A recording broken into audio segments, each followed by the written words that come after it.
Alright, so I have the brake line on. Haven't actually tightened anything down yet. The hardest part of this is right here. So this little strap, mounting strap that they give you. So when you use that, seems like, because it's already pre-bent, so it has that roundness. Then this end here comes out, and the end over here folds in, like, you know, it's like kind of like, if you follow my fingers continuously, it's like this, and it kind of folds into this, and these two come together. So this is where the cable, you know, the guide goes in, right, like so. And this part right here, where my two index fingers come together, that's the flat spot where the nut is. So as you go in, this little opening for the bushing guide here, it's a little bit too tight. It doesn't really cinch it down very well. So I have to bend this thing a little bit to open it up a little bit. So that's the hardest part right there. Then you know, you gotta figure out where you want to put the other little grommets, basically. So here I have it pretty up high up, right? You know, this is where the wire guide is. So I have it all the way up because potentially the line will touch the lower clamp here. That's why I have it higher up, so that way it gives a little space. And on this side up here, I have it not centered, but the little grommet there is it's a little bit lower. You know, where the wire guide is on the upper end of this grommet. One thing to note right here is that the line doesn't touch the top clamp. So basically, the line doesn't touch anywhere. That's what I want. Well, that's what you want. So let's look at this how the line bends. And this is what you need. You need to have the bend here and the bend here, because when the fork compresses, when this compresses, with these two bends here, you know, this radius here and the radius down here, you know, these two radiuses. Let me back this out a little bit more so you can see a bigger picture. So you got this radius here, and then this radius here. So when this fork compresses, this radius right here will actually come together like so. So you want it to have that bend, because if it's too straight, it's harder for the bend, and when it does bend, the radius is going to be tighter. So you want this to basically you want to put the line down as much as you can, so that way it has a bigger radius. Same with this part right here. You want it to be how do you mount your little mount pot spot right here. Notice how I have it angled. I try to have the line going, you know, going like more like so. You know, this end right here pointing more towards the front. Now I could have angled this thing down a little bit more like this, but when you do that, that actually messes up this radius, and it doesn't, you know, this doesn't bend as well. So that puts more stress on the line. So that's the key thing. So I think that's the most important thing. Because remember, stainless steel lines, they don't bend very much. They don't have much give. So that's why you wanna have that, you know, that pre-bend, so that way it you know, has some give. All right, so now we just need to tighten up the bungee bolts. So tighten up the bottom one and the top one. So remember, these things has copper washers. So they're only usable once the sealing washer crushes down and deforms. You really can't use it anymore. It won't seal. So I could feel it as I tighten this. I can actually feel it crushing down a little bit. Right there, that's good. So it's kind of like a, just like an oil drain bolt. You feel it crushing down, and all of a sudden it's crushing. Initially, it moves a lot, crushes a lot, and as it gets crushed down, it actually doesn't move. It moves less and less until it kind of stops, and that's when you tighten this. You have that same feel. So I'm gonna do the same thing with the top.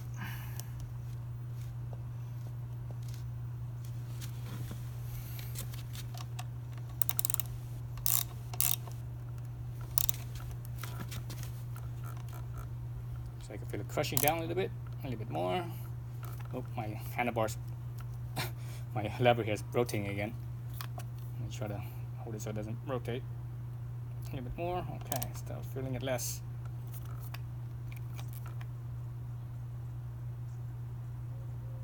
right there. Okay, so stops. I can feel it have less of a movement, less of a crushing. Okay, so that's down. This is good. All my points, potential touching points, they're all good. There's plenty of space for them. So I think I'm gonna call that good. As far as running that line goes, now I just need to bleed the brakes. So bleeding the brakes is just like initially when I first bled it to empty it out. In this case, right now, the line has air in it, so I'm using .4 brake fluid, right? So that's what you should use. I need to angle the steering where my reservoir here is basically it's level, right? So the reservoir is as level as you can. Fill it up, but not all the way to the top. Leave like 5 or so millimeters from the top. That way it doesn't spill out. The cool thing is that this thing has a little guide in here. I think it pointed out here. It has this little round. See this sort of round thing right there. So normally when you squeeze this, there's usually 2 holes. If you actually look in the master cylinder, there's usually 2 holes. The hole that you see, and over that little round, half round thing, you could actually see there's another hole underneath that. So usually when you initially squeeze, there's going to be some brake fluid squirting out from underneath that. So they put that there so that way it doesn't just squirt everywhere. Honda usually does that. Other brands won't. Like for example, my Yamaha, I didn't have that. And when I squeeze it, it would just shoot straight up. It'll shoot out. Especially if you squeeze this lever fast, this thing will shoot out like a foot up. So fill that up. My brake fluid. All right, so I have a rag, basically an old t-shirt, so that way it protects the paint if I spill anything. So I'm gonna fill this up about about 4 or 5 millimeters from the top, like so. I can see some spillage on the side right here. See that? Do not leave that there. Wipe it off as soon as right away. Remember, brake fluid is kind of corrosive and it will eat paint. So afterwards, even though I wiped it, the residue is still there. That residue was over time attacked the paint. So once I finish doing everything, every spot that has potential brake fluid touching it, I'm gonna hose it up or splash it off with water, so that way the water will actually rinse off the brake fluid. Right, so that's full. So I shouldn't worry about it squirting out. Let's see. Okay, nothing. There's no squirting. That's because of that little cover. Okay. So some bubbles coming out. So let's do this side. All right. So let's attach my my line here, and I have the zip tie here, so that way it cinches down a little bit tighter. Because without that, this thing is slightly loose. When the hose is brand new, it's tighter, but this hose is several years old. Over time, it just loosens up a little bit. All right, so now I just pump the brake lever, pump it a few times, then you hold it down, open this up. And I'm not sure you guys noticed that there was a little bit of a spray on here. You saw a little spraying on here. That was the pressure from the brake lever. So do the same thing again, pump it a few times. Then it sprayed, it's sprayed a little bit again, because right now it's just air. It's just pushing out the air. The brake fluid is slowly working down, and the air that's in there is being pushed out.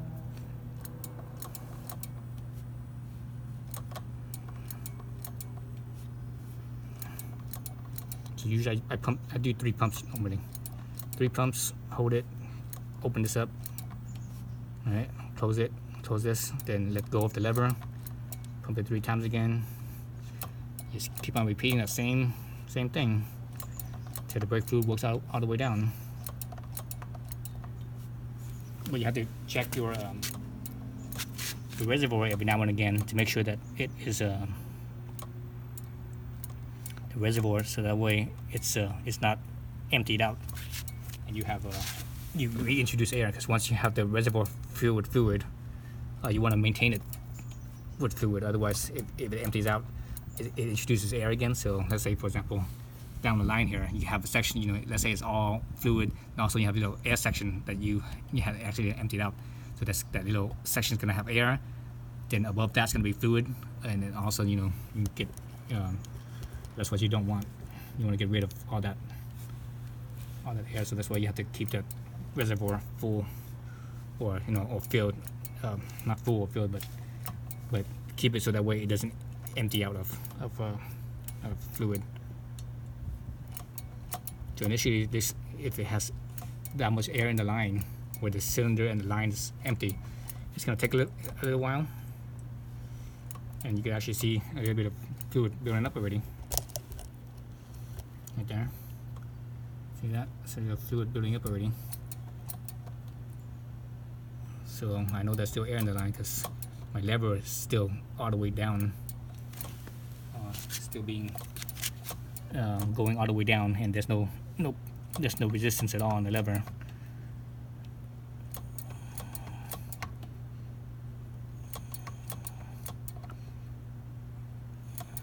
And normally, if you have full fluid, this thing would go up a lot more. So right now it's barely moving at all. Looks like, oh, there's some air there. See that? A little bit of air, a little bit more movement actually. That's a good thing. I mean, this is starting to build up with fluid.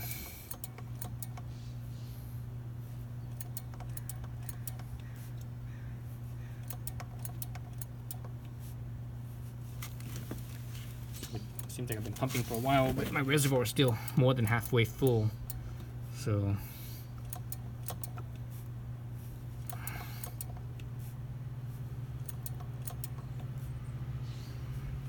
the other thing that you want to do is sometimes you want to tap, you know, something soft so it doesn't ding up your calipers. You just kind of tap it, you know, the little vibration, whatever air bubbles that might be stuck in the corner somewhere, the vibration will help bring it up to the top. Bring it, you know, the highest point is right here where the bleed nipple is.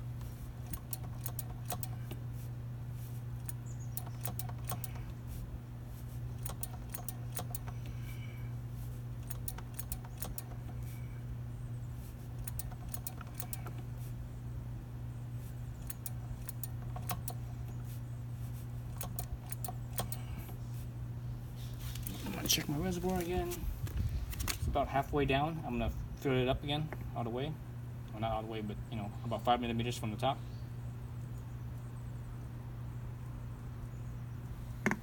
Because once the fluid starts to go away, or the air starts to go away, the fluid will pump out pretty fast. It doesn't take too many times to empty out the reservoir. Now you still see the fluids going pretty slow, so that means, you know, there's still a lot of air in there.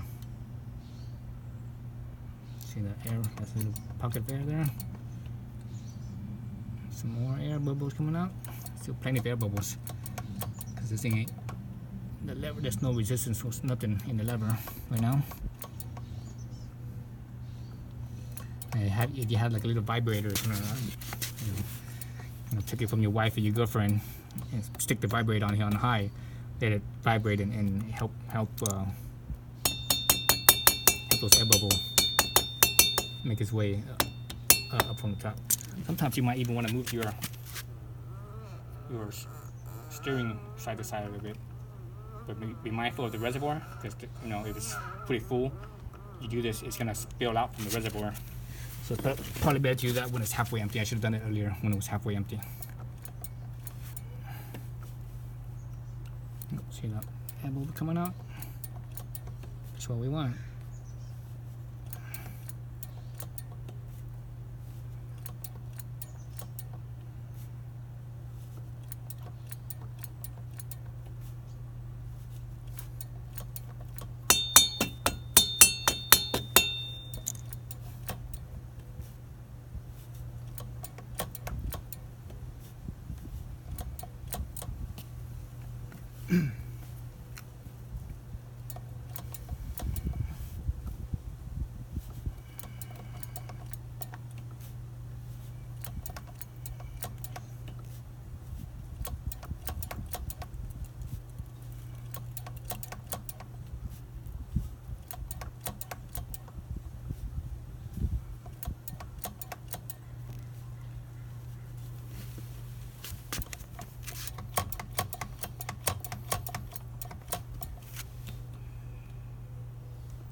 So the reservoir's a little bit, about a quarter way down. I could turn the steering more.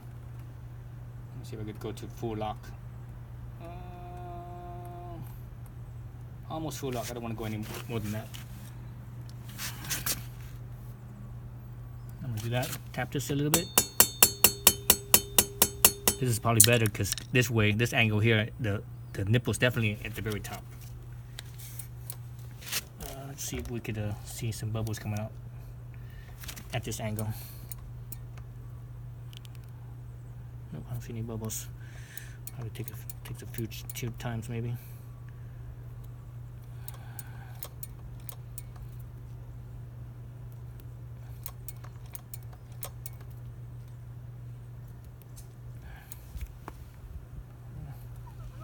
Let's spin around the other direction.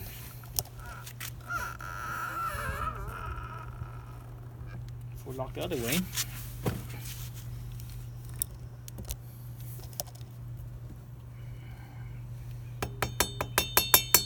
Just a little bit.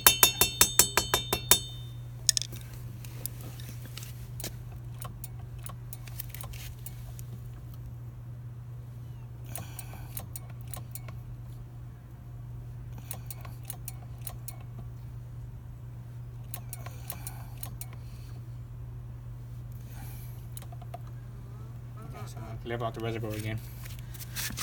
So basically you just keep on doing this, and sometimes it takes a while, you know, sometimes it takes a while, especially when it's all full of air. It's definitely going to take a while, but you know, when you're just only doing a bleeding job and the thing's already, you know, filled with, you know, there's no air bubbles in the line, it only takes a few pumps. Oh, see all that air right there? Look at that. Bring this thing lower.